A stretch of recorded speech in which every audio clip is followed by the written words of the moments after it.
Vai começar a nossa aula de hoje. Eu sou o professor Micael Ferreira, professor de língua portuguesa, e esse é o Sexto Tempo, uma ação da Secretaria Municipal de Educação com o Centro de Mídias Educacionais de Manaus. E aí, vamos aprender?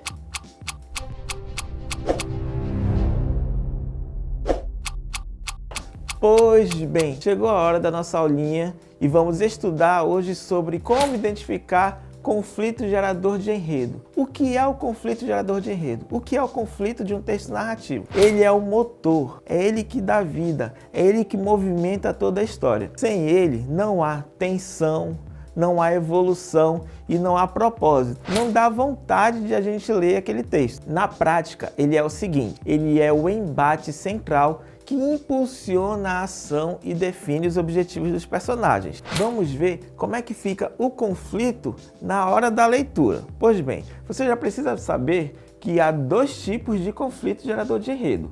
O primeiro é o interno. Como assim o interno? O interno é do personagem com ele mesmo, ou seja, não tem nada em volta dele que vai ser o conflito, é ele mesmo. É uma luta psicológica, meio que moral do personagem. Eu faço ou não faço? Devo fazer, não devo fazer? Isso é um conflito mais interno, vocês estão entendendo? E tem outro tipo que é o conflito externo. Isso já é a luta com outras pessoas, com outras situações. No conflito externo, temos uma pessoa versus outra pessoa. Por exemplo, em Romeu e Julieta, há o desejo de Romeu, porém, as suas famílias são rivais. Famílias de quem? De Julieta e de Romeu. Então Romeu precisa lutar, precisa travar uma batalha contra a família de Julieta. Então é uma pessoa contra uma família. Tem também um outro exemplo de conflito externo, que é a pessoa versus a sociedade. Lembra de Jogos Vorazes? Que a Katniss, ela precisa enfrentar todo um sistema opressor?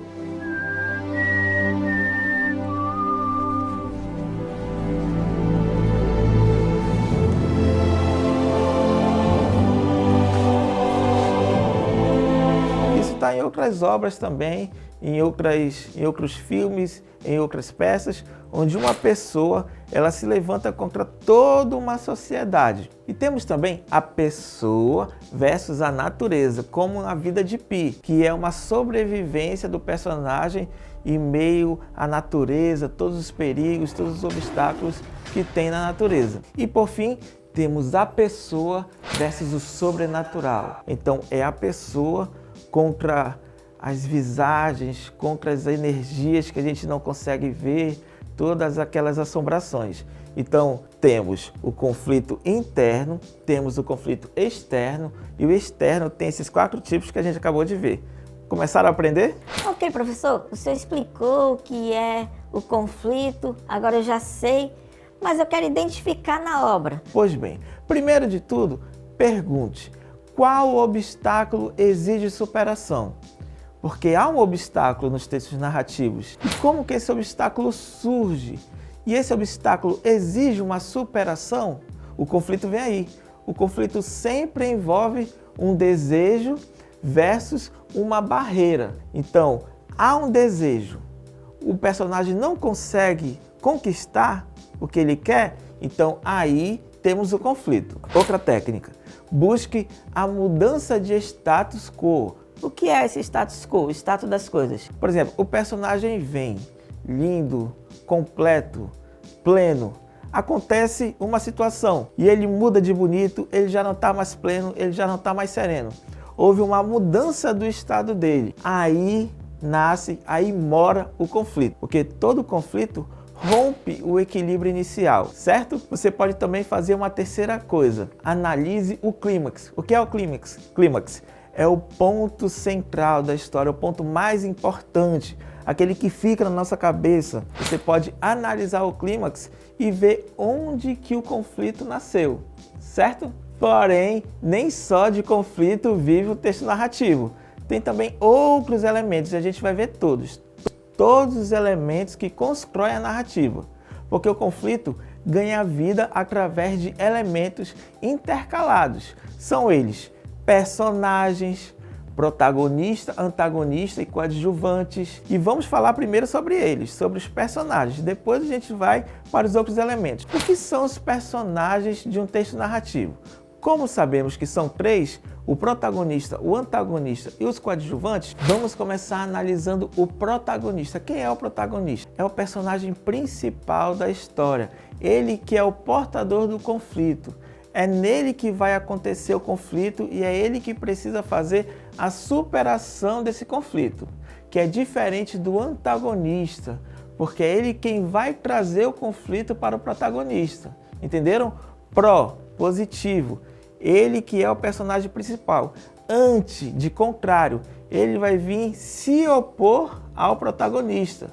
É uma força oponente. E quando o personagem não é nem protagonista e nem antagonista, o que ele vai ser, professor? Ele vai ser o coadjuvante. Ele vai ter um papel importante, porque ele que vai também dar movimento na história. Além dos personagens, temos também o enredo. O que é o enredo, professor? É a sequência de eventos que desencadeia o conflito. O conflito surge, ele aparece, mas antes vem o enredo desenrolando a história para que a gente entenda, para que a gente não caia de paraquedas logo no conflito. Meu Deus, surgiu um conflito, mas por que é um conflito? Porque a história já te preparou para aquela situação. Então isso é o enredo. Qual a função do enredo? Primeiro, a de exposição. Ele é um contexto inicial. O que você precisa entender da história vai vir no início do enredo. O enredo também ele vai te preparar para a complicação, que é o obstáculo que os personagens vão enfrentar. Ele também, nessa sequência, vai trazer o clímax, que ele já te preparou, ele já te apresentou todos os personagens, ele já te apresentou o conflito e ele vem te preparando para a cena principal.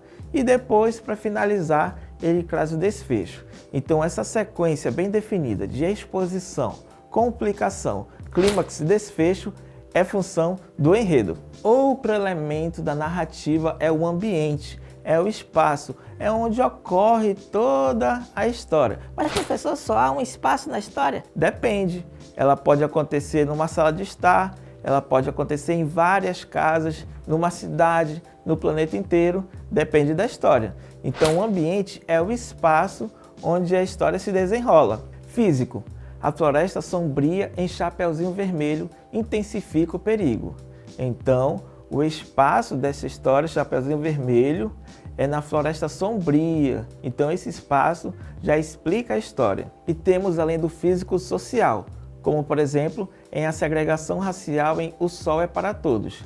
Aí, o espaço já não é mais físico, ele tem uma questão psicológica.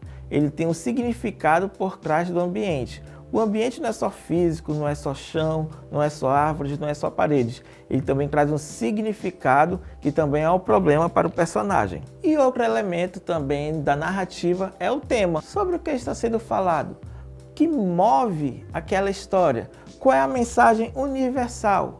Eu leio um livro, eu leio um conto, eu assisto a uma novela, eu assisto a um filme. Sobre o que aquela obra está sendo contada? Qual é o assunto dela? Esse é o tema. E não menos importante, também temos o narrador, que é quem conta a história pra gente. Vamos lá. Como é que o narrador vem na história? Por exemplo, a voz narrativa influencia como o conflito é percebido. E ele pode ser narrado em primeira pessoa, que é um conflito íntimo. Por exemplo, em A Memórias Póstumas de Brás Cubas, é uma pessoa e ela tem um conflito íntimo. E temos também o narrador em terceira pessoa onisciente, que é o conflito coletivo. Por exemplo, em Guerra e Paz, há esse tipo de narrador, que é um narrador que observa de fora, ele sabe de tudo e conta tudo pra gente. Então, há essa diferença. Em primeira pessoa, que a gente só sabe aquilo que aquela pessoa conta, e temos o narrador onisciente terceira pessoa, que ela vê tudo, ela sabe de todos os personagens. E temos também um simbolismo, como se fosse uma linguagem poética. O que é que aquela cena, o que é que aquele objeto traz como significado? Por exemplo, num filme, aquele quadro, ele é só uma obra de arte ou ele traz o significado? Ele traz um valor íntimo para o personagem. Então a gente tem que ficar atento também. certas cenas, certos objetos, certas falas, elas vêm carregadas de simbolismo. Não significam só aquilo, tem um outro significado por trás que dá todo o movimento na trama. Ok, professor, eu entendi o que é o conflito, eu sei agora como é que identifica e eu aprendi todos os elementos da narrativa. Mas o senhor pode me resumir? O senhor pode fazer um esquema, um mapa mental para que eu olhe e lembre de tudo isso que o senhor falou? Então, vai aí para a tela o nosso esquema, que é uma espécie de mapa mental, para que a gente olhe e relembre tudo que a gente já viu. Vamos lá. Tem aí o conflito. O conflito traz o quê? Ele envolve os personagens e os objetivos, ele traz os eventos do enredo, ele traz um ambiente tenso e o tema relevante. Tudo isso vai se juntar numa cena principal, que é o clímax. E depois do clímax, que tudo se resolveu, vem o desfecho, que é o final. Certo? Pois bem, resumo prático agora na tela. Vamos lá. Falamos sobre conflito, que é o combustível da história, e os elementos narrativos, que são o quê? São as ferramentas para materializá-lo. Quem? O conflito. E para identificar, o que eu faço, professor? O que está em jogo e por que isso importa. Se você empregar todas essas técnicas, você vai conseguir identificar todos os elementos da narrativa, sobretudo o conflito. Então, vamos para a prática, aplicar agora todo o conhecimento que a gente adquiriu. Exemplo, Cidade de Deus, o filme. Vamos lá. Qual é o conflito de Cidade de Deus? Pois bem, pobreza versus violência. Esse é o conflito. Esse é o tema que vai movimentar toda a história. E a geração do enredo se deu como? A luta para escapar do tráfico nas favelas cariocas revela ciclos de violência e a corrupção de jovens como Zé Pequeno. E em Vidas Secas, que é um grande romance da nossa literatura, como que ficam esses elementos? Em Vidas Secas, de Graciliano Ramos, temos o conflito, que é o ser humano versus a seca e miséria. Família de Fabiano, no Nordeste árido. Então é a luta dessa família pela sua sobrevivência através de água e comida, e o obstáculo dessa sobrevivência é o Nordeste árido, é a natureza onde eles se encontram. Como se dá a geração do enredo? É a fuga constante da seca que molda a sobrevivência desumana da família, expondo a opressão social e animalização do homem. Agora, para ficar mais claro, na situação de um simulado, de uma prova, a gente vai ver como que o conflito vem através do seu elemento. Por exemplo, se é o antagonista que vem trazer o conflito, como que ele acontece? O antagonista, ele personifica o obstáculo, por exemplo, Voldemort. Ele é o conflito da história. Mas se o conflito vier através de uma virada inicial, ela vai romper o equilíbrio. O personagem vem, geralmente o protagonista vem numa situação e esse equilíbrio do personagem é rompido. Há uma virada inicial e depois no resto da trama ela é a busca pelo reequilíbrio. Em A Invasão dos Bárbaros, de Game of Thrones, é um exemplo. Pode vir numa escalada, o conflito pode vir degrau a degrau, subindo, aumentando a tensão gradualmente, como a caça a Moby Dick, que é a baleia. Ele pode vir através do clímax, que é o confronto decisivo. Você está envolvido na obra e quando você menos espera, há ali um confronto ao clímax e há o conflito, como a batalha final em 1984. E temos também o conflito vindo através de resolução, que é a mostra de consequências de várias ações. Agora, depois da nossa exposição do conteúdo, fique com a nossa dica E Mais Show!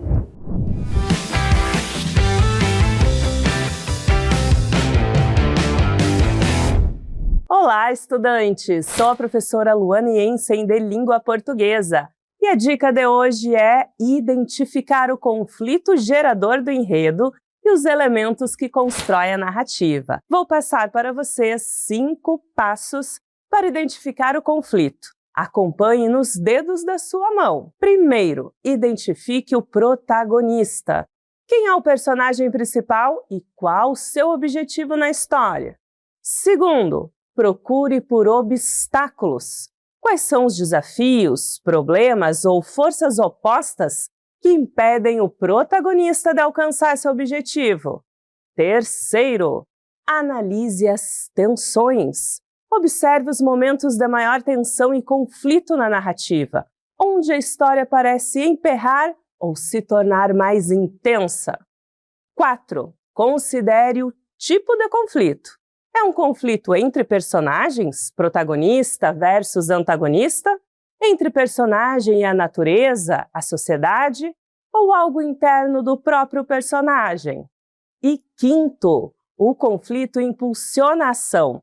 O conflito é o que faz a história avançar.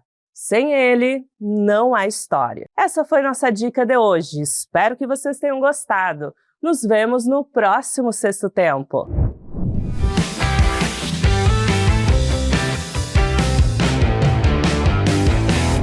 Depois de explorar o conteúdo e assistir a nossa dica, vamos para aquele momento. Vamos exercitar!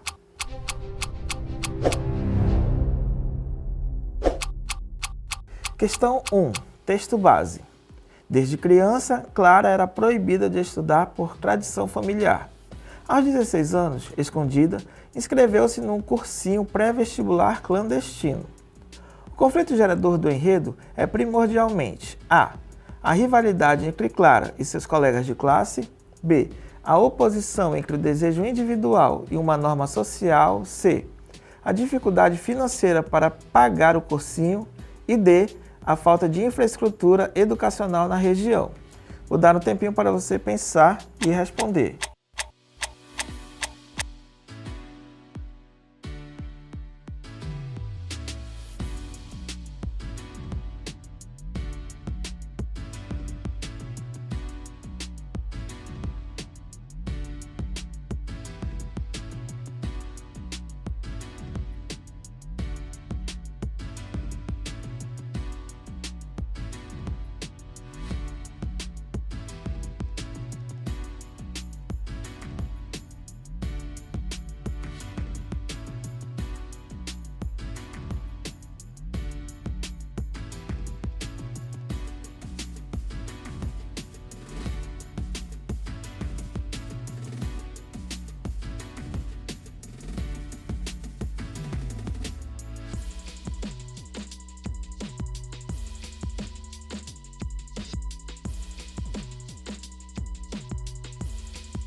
Então, qual o gabarito? O gabarito é a letra B. Por quê, professor?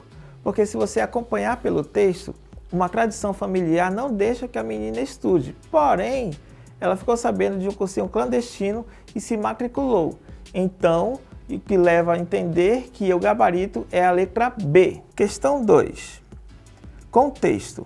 Marcelo recebeu uma proposta de emprego no exterior, mas precisaria abandonar o projeto de revitalizar o rio de sua cidade natal, iniciativa que liderava há anos. Qual elemento não compõe diretamente a construção do conflito central? A. A dicotomia entre crescimento profissional e compromisso comunitário. B. O cargo oferecido no exterior. C. A degradação ambiental do rio mencionada indiretamente. Ou D. A localização geográfica da cidade natal de Marcelo. Vou dar um tempinho para você pensar e responder.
Então, qual o gabarito da questão 2 é a letra D? Porque a localização de Marcelo não está no conflito, ela não traz um problema. Porque a A, B e a C, elas sim estão dentro do conflito, como o avanço profissional, a degradação do ambiente e toda essa questão do conflito interno de Marcelo, tudo isso está no conflito de fato. Agora, sua localização não está dentro do conflito. Acertaram? Então, vamos para o desafio Educa Mais.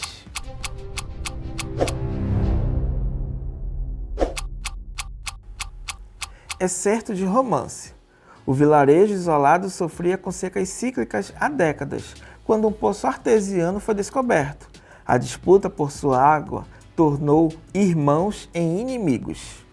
Os elementos que constroem a narrativa incluem a. Cenário físico, evento catalisador e transformação relacional.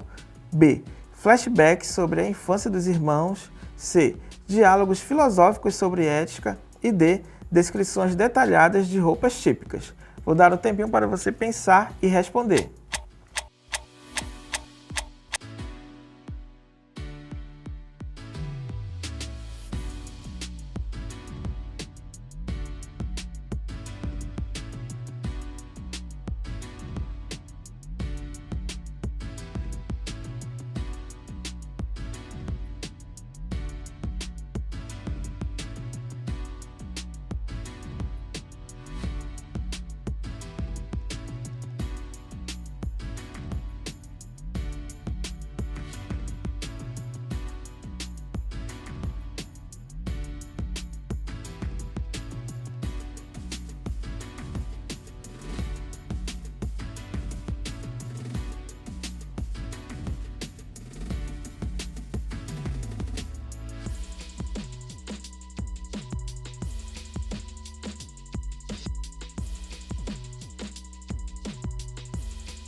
Então, qual o gabarito do nosso desafio Educa Mais? É a letra A. Vamos analisá-la bem detalhadamente? Cenário físico. É o vilarejo isolado que contava com secas cíclicas, problema de falta d'água que é muito grave.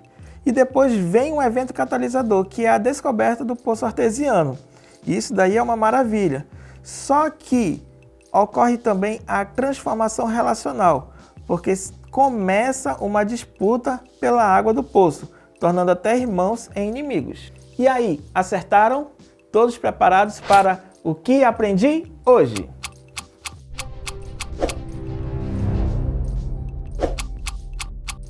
Então, no que aprendi hoje, vimos o que é o conflito gerador de enredo, como que a gente consegue identificá-lo nas obras e também vimos que nem só de enredo vive um texto narrativo, porque também há vários outros elementos narrativos, como o clímax, o desfecho, personagem, tempo, espaço e o próprio enredo. Eu vou ficando por aqui, até a próxima aula e tchau, tchau!